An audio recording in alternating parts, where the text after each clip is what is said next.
What's going on, fam? It's your boy Sydney and Tori from the Nakid Gardeners. Many of you know that we have talked about the East Texas Homesteading Group. It's a Facebook group that we're huge fans of in our area.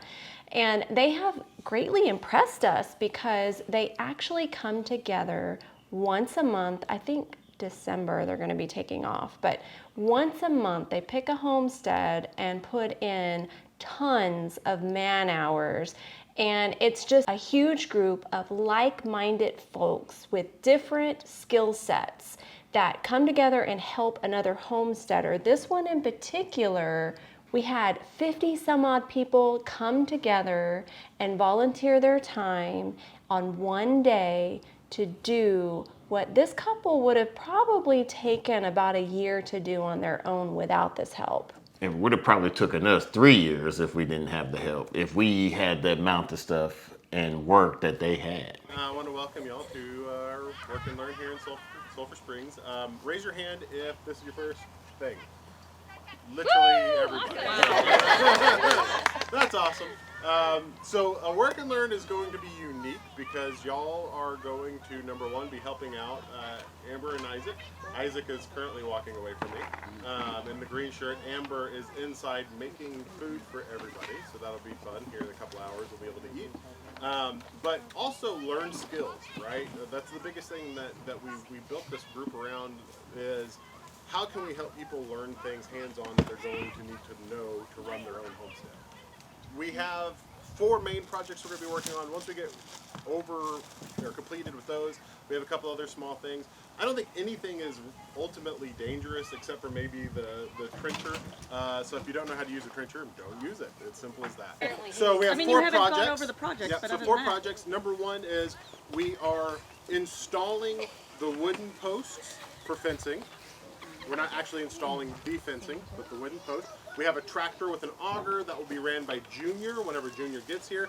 Now for me, I wanted to get onto fencing because that is something that we want to do and have to learn to do is set a perimeter fence and a differential fencing from our front part of our homestead to the back part of our homestead. So that way, if the animals ever do get out of their pens or whatever it may be, that they don't go out into the front yard and possibly get hit, because as y'all know from previous, when we were going to possibly do free ranging of our animals, we have a busy road where around the first part of the morning, old dark 30, and around 3:30, people are just zooming past here like crazy. And so that's something we want to do to protect our animals. That's another reason that's held off on us getting a dog, because it just wouldn't be responsible for us to have one until we have that kind of fencing in the front. The second project is installing water catchment systems. So we have 2 that are going to be installed over here and 1 that's going to be installed over here. I was able to catch a few glimpses and clips of how they were installing their water catchment system off of 3 different areas. Yeah, and we that was, both wanted to take that class. Yeah. We wanted to assist on that one too, because that's actually another thing that we have going on here. Yeah, that eventually later on the NRCS is going to help provide some of the funding for us to get a water catchment system. So we thought that was very interesting to see how they do it. The third one is trenching from this dog, not the actual dog, the dog moves, from that the white board right there underneath the house to that barn over there. So that's where the trencher is, trenching this way. So this Work and Learn was very exciting for us because Mrs. Nakid Gardener wanted to do one of these tasks and I wanted to do the other part of the task. The first part of it was the trenching. So trenching, that seemed like a very intimidating task to me. And actually before this Work and Learn, we had a plumbing issue and I had a plumber come out and I asked him about this particular deal because we need to have at least 3 more frost freeze hydrants in different areas on our property, because right now I'm dragging hoses everywhere. And while he was here, I asked him just to give me kind of a quote, and it was going to be like $3,500 for 500 feet. And immediately I was like, okay, well, we have rented equipment before. and this work and learn was going to have that. I was like, let me go and see what this is, because the entire thing seemed intimidating for me until I was like actually there and participated. So that was the team that I picked. And it was very cute seeing her be behind a heavy machinery, because she's always, every time we rent one, she's never want to get behind the wheel or try it out. She's like, I'm scared I'm going to damage it. I was like, what's the worst thing can happen? Well, the thing is that he's already made it clear that he's not going to do this work and that he'll have to hire somebody. And I know him how much it costs. So that's going to be like 10 more years of me dragging stuff when I'm already in pain. And then the fourth one is expanding the chicken coop. The chicken coop is the structure just inside the overhang of that barn over there. The next task that they had for the whole group to do is extend out the chicken coop. I guess the chicken coop was getting a little bit too crowded for the amount of hens that they have, and so what we decided to do is just extend it, or basically double the size of the chicken coop, and added more nesting boxes for them to lay eggs and be a little bit more comfortable, because they are free range, and so it was basically for them to lay and be comfortable once they go inside for the evening. And one of the girls at the event did a fun little trick that I would like to figure out for our hens. It was something I've never seen before. I didn't know that they could be hypnotized. Yes, check this out. What, spaying egg? Spaying egg?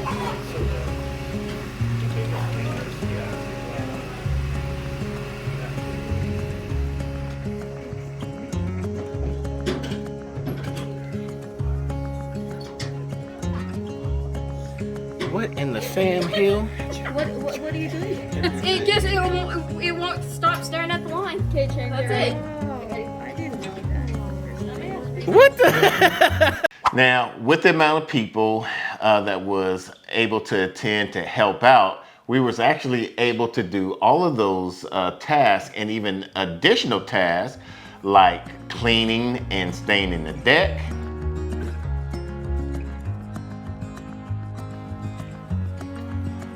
We also were able to fill some potholes, so we got some dirt and just basically covered up the potholes. And we were able to even build some garden beds and fill some garden beds and transplanting some starts that they had. And another little quick project was just fixing their in-law suite, or just fixing the steps and some patio decking that just need to be replaced.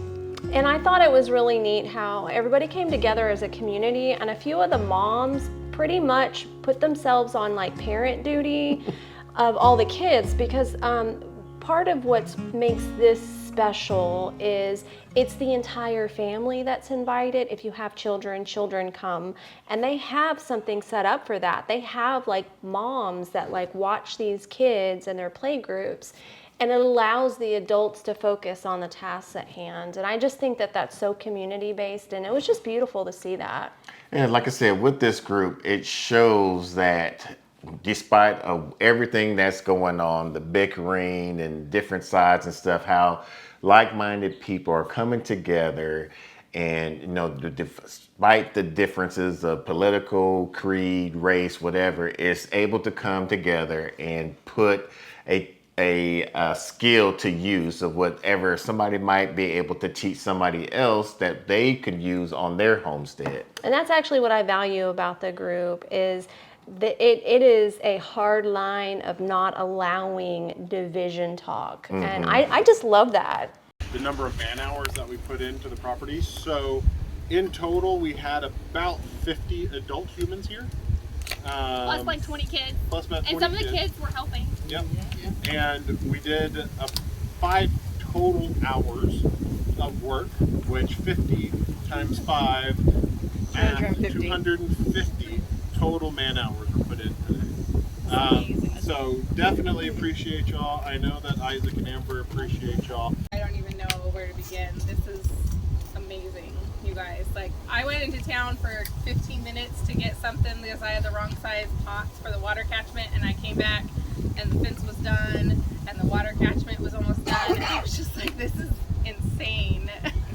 I just really appreciate y'all, and I appreciate this group so much. It's been a lifesaver for us just coming to the area, not having property before this, at least our own.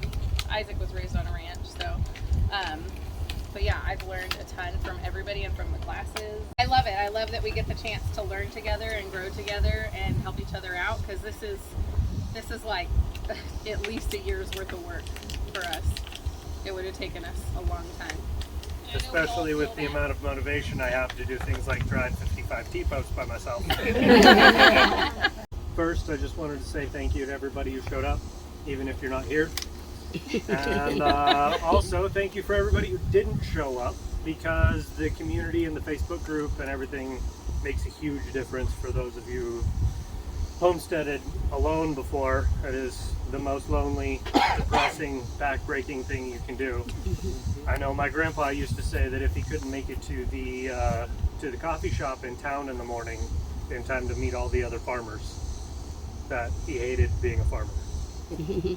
And that was over 4,000 acres. So the community makes a world of difference having y'all there. I really like at the end of the day that there was a meal prepared, that they had cooked a main dish and gave everybody the option, if they wanted to stay and join in fellowship, to stay and bring a side and join in. And we just got to sit and talk about all the different projects that each of us had planned on our own homestead, which was really nice. Now, Josh and Katie started this community, and this is a community that we would like to see happen in other places. So don't feel left out if you're not in Northeast Texas. They have made themselves available, their information available, to help somebody start sister groups in other areas, which I think is just beautiful, because the stuff that we're experiencing and what we're doing in our community, we would love to see other people have this go on, especially the way that it's structured. We have done a video on this group, and we would love for you guys to see it and benefit from it. We'll put that video off to the side and down in the show notes below. Until the next video, let's grow together.